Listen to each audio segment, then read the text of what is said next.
বঙ্গবন্ধু কিংবা তাজউদ্দিন আহমেদকে যদি আপনি মুক্তিযোদ্ধা না বলেন, তারা কি খাটো হয়? এটা তো আমাদের প্রশ্ন। তারা কি খাটো হন? বা সেই সময় ইতিহাস যাদের হাত দিয়ে রচিত হয়েছে, ইতিহাস যারা তৈরি করেছেন, বানিয়েছেন, ফর এক্সাম্পল 52 ভাষা আন্দোলন, অলি আহাদকে কেউ স্মরণ করে না, তাই বলে কি অলি আহাদ খাটো হয়ে যায়? যেতে তো পারে না, তাই না?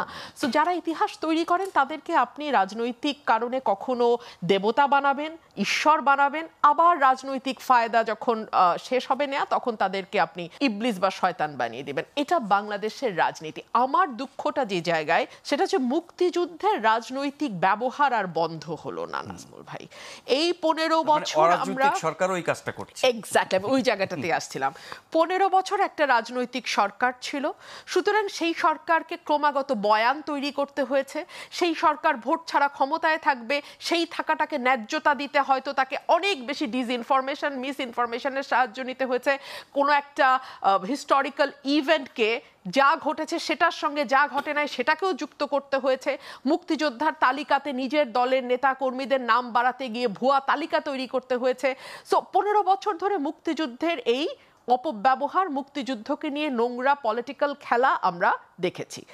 এখন শুরু হয়েছে অরাজনৈতিক সরকার। আপনি আমাকে বলেন, এই অরাজনৈতিক সরকারের সময় যখন দেশ নানান কারণে অস্থির, অস্থিতিশীল, টালমাটাল, আপনি রাজনৈতিক পরিস্থিতি, অর্থনৈতিক পরিস্থিতি, সামাজিক পরিস্থিতি, আইন শৃঙ্খলা পরিস্থিতি, একটা পরিস্থিতিও ইতিবাচক নয়, সেরকম একটি সময়ে আপনি কেন মুক্তিযুদ্ধ নিয়ে আবারও নতুন করে ময়দানে হাজির হলেন? আপনি যেটা করতে পারতেন সেটা হচ্ছে, এই সরকার না প্রচুর রিফর্মের কথা বলে, সংস্কারের কথা বলে, কিন্তু একটা জায়গায় নাজমুল ভাই, একটা জায়গায় আমি দেখলাম না এই সরকার সত্যি সত্যি সহি নিয়তে কোনো কিছু সংস্কার করেছে। ধরুন, রাজনৈতিক সরকার যারা ছিল অতীতে, তাদের বিরুদ্ধে অনেক অভিযোগ আছে, তারা তাদের দলীয় নেতা কর্মীদের সুবিধা দেওয়ার জন্য মুক্তিযুদ্ধের তালিকায় তাদের নাম অন্তর্ভুক্ত করেছে। দলীয় সরকার না, সে একটা সহি শুদ্ধ তালিকা তৈরি করতে পারতো, অ্যাটলিস্ট চেষ্টা করতে পারতো, অ্যাটলিস্ট কাজটা শুরু করতে পারতো।